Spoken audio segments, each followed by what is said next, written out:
Coolings kitchen இன்றைக்கி பார்த்தீங்கன்னா for the first time யமன் நாட்டோட ஸ்பெஷலான ரொம்பவே பாப்புலரான டிஷ் சிக்கன் ஜுர்பியன் செய்கிறது எப்படின்னு வாங்க பார்க்கலாம். ஃபர்ஸ்ட் வந்து ஒரு பவுலில் 6 கப்பு, அதாவது மாவனியால் 3 மாவனி பாஸ்மதி ரைஸ் நல்லா கழுவி 20 மினிட்ஸ்க்கு ஊற வச்சுருக்கேன். இப்போ வந்து கடாய் வச்சு அடுப்பை ஆன் பண்ண போகிறோம்.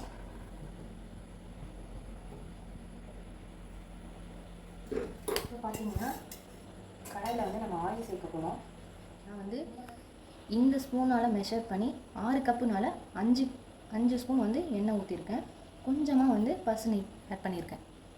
அப்புறம் பார்த்திங்கன்னா இதில் 5 வந்து பெரிய வெங்காயத்தை ஸ்லைஸ் பண்ணி வச்சுருக்கேன். இப்போ வந்து இதை ஆயிலில் ஆட் பண்ணணும்.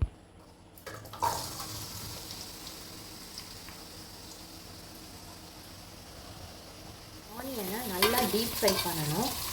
டீப் ஃப்ரை பண்ணி டீப் ஃப்ரை பண்ணுறது பேரில் ரொம்ப கருக வச்சிடக்கூடாது. கோல்டன் ப்ரௌனாக வரணும் அந்த ஆனியன்.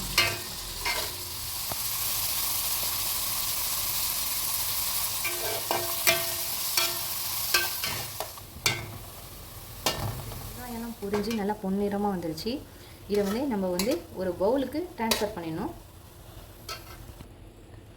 நல்லா எண்ணெயை வடிகட்டி எடுத்துக்கோங்க.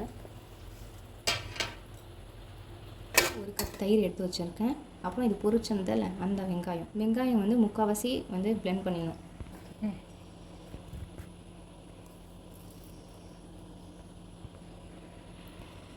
எல்லாத்தையும் பிளெண்ட் பண்ண போகிறேன். பிளெண்ட் பண்ணியாச்சு. இதை அப்படியே ஓரமாக வச்சுக்கணும். கிரேவிக்கு பார்த்திங்கன்னா 250 கிராம் சிக்கன் வந்து நல்லா வாஷ் பண்ணி வச்சுருக்கேன். இப்போ வந்து வாஷ் பண்ணி வச்சுருந்த சிக்கனை இதில் ஆட் பண்ண போகிறோம்.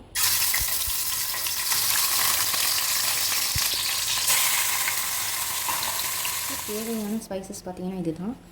1/4 டீஸ்பூன் மஞ்சள் தூள், 1 டீஸ்பூன் மல்லித்தூள், 1/4 டீஸ்பூன் வந்து காஷ்மீரி மிளகாய்த்தூள், 1/4 டீஸ்பூன் ஜீரகத்தூள், 1/4 டீஸ்பூன் சோம்புத்தூள், 2 டீஸ்பூன் வந்து பெப்பர் பவுடர், 2 டீஸ்பூன் மிளகாய்த்தூள். உங்களுக்கு காரம் அதிகமாக வேணும்னா பெப்பரையும் மிளகாய்த்தூளையும் ஜாஸ்தியாக எடுத்துக்கலாம். இது வந்து அரபிக் ஸ்பைஸ் மிக்ஸ். தேவையான அளவு உப்பு.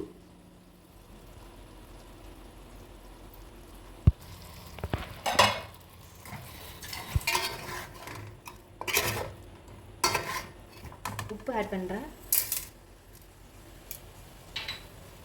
3 டேபிள் ஸ்பூன் இஞ்சி பூண்டு எடுத்துருக்கேன். இதை வந்து இதில் ஆட் பண்ணிக்கலாம்.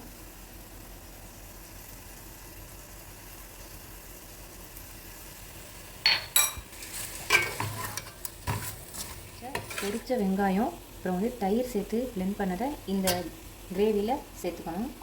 அதில் பொரிச்ச வெங்காயம் ஆட் பண்ணிக்கலாம்.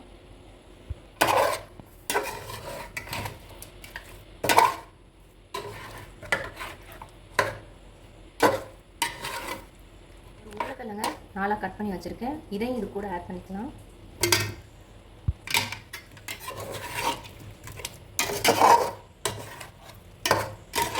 இது பார்த்திங்கன்னா ஒரு லெமனை பாதி அளவு ஸ்க்வீஸ் பண்ணி வச்சுருக்கேன். இது வந்து ஆப்ஷனல் தான். உங்களுக்கு புளிப்பு தயிரில் அதிகமாக இருந்துச்சுன்னா நீங்கள் ஊற்ற தேவையில்லை. என்னடையில் வந்து புளிப்பு இல்லாத மாதிரி இருக்கும், அதனால் நான் ஆட் பண்ணிக்கிறேன். அவ்வளோதான், கிரேவி முடிஞ்சிச்சு. இதை வந்து ஸ்லோ ஃப்ளேமில் ஒரு 20 நிமிஷம் ஸ்லோ ஃப்ளேமில் குக் பண்ணலாம். அரிசி வந்து கொதிக்க வைக்கிறதுக்கு தண்ணி வச்சுருக்கேன். அரிசி முழுகிற அளவு தண்ணி வச்சுக்கணும். இந்த தண்ணியில் பார்த்திங்கன்னா 2 பிரியாணி, 2 பட்டை, 3 ஏலக்காய், 3 கிராம்பு, தேவையான அளவு உப்பு. அந்த அரிசிக்கு மட்டும் தேவையான உப்பு, ஏன்னா நம்ம மசாலா ஆல்ரெடி உப்பு போட்டாச்சு. இப்போ வந்து இது நல்லா கொதி வரணும். கொதி வந்தோன்னா நம்ம அரிசி ஆட் பண்ணலாம். லைட்டாக கொஞ்சம் சீரகம் சேர்த்துக்கிறேன். தண்ணி பாருங்கள் நல்லா கொதிக்க ஆரம்பிச்சிச்சு. இந்த டைமில் தான் நம்ம அரிசி ஆட் பண்ண போகிறோம். இங்கே பாருங்கள் அரிசி நல்லா மலர்ந்து நல்லா நீட்டமாக அரிசி நல்லா வந்துருக்கு. இதை தான் நம்ம கொதிக்கிற தண்ணியில் ஆட் பண்ண போகிறோம்.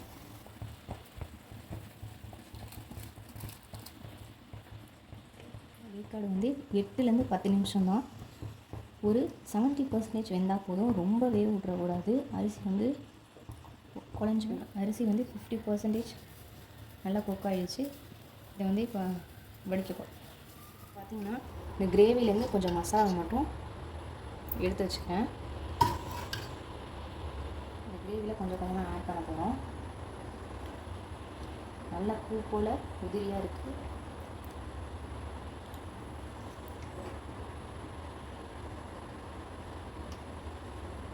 அரிசி உடையாமல் மெதுவாக எடுக்கணும்.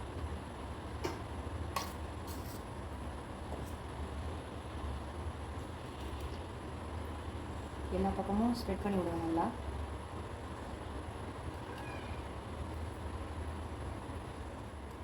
இப்போ இதில் 1 டீஸ்பூன் நெய்யை ஆட் பண்ணிக்கலாம்.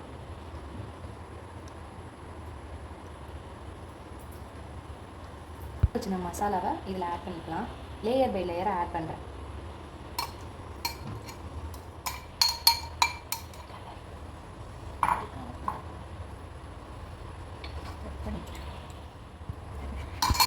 இப்போ அடுத்த லேயருக்கு அரிசி ஆட் பண்ண போகிறேன்.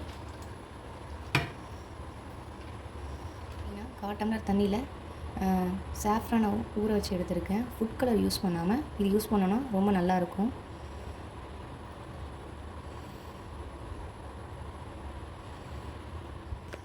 அப்புறம் 1 டேபிள் ஸ்பூன் நெய். வெங்காயம் வந்து லைட்டாக போட்டுக்கலாம். 10 நிமிஷத்துக்கு தம் போட போகிறேன். மேலே ஏதாச்சும் வெயிட் வச்சிங்க. 10 நிமிஷம் கழித்து நம்ம இதை ஓப்பன் பண்ணி பார்க்கலாம். பாருங்கள், ரொம்பவே சூப்பராக ரெடியாக இருக்குது. இதை சாப்பிட்டுட்டு டேஸ்ட் எப்படின்னு சொல்லுவாங்க. அந்த ரியாக்ஷன் உங்களுக்கு அனுப்புகிறேன். பார்த்திங்கன்னா இந்த டிஷ் ரொம்பவே சூப்பராக ரெடி ஆகிடுச்சு. நீங்களும் உங்கள் வீட்டில் இதை ட்ரை பண்ணி பாருங்கள். எப்படி இருக்குன்னு கமெண்ட் சொல்லுங்கள். இந்த வீடியோ உங்களுக்கு பிடிச்சிருந்துச்சுன்னா லைக் பண்ணுங்கள், ஷேர் பண்ணுங்கள் அண்ட் சப்ஸ்கிரைப் பண்ணுங்கள். தேங்க்யூ ஃபார் வாட்சிங்.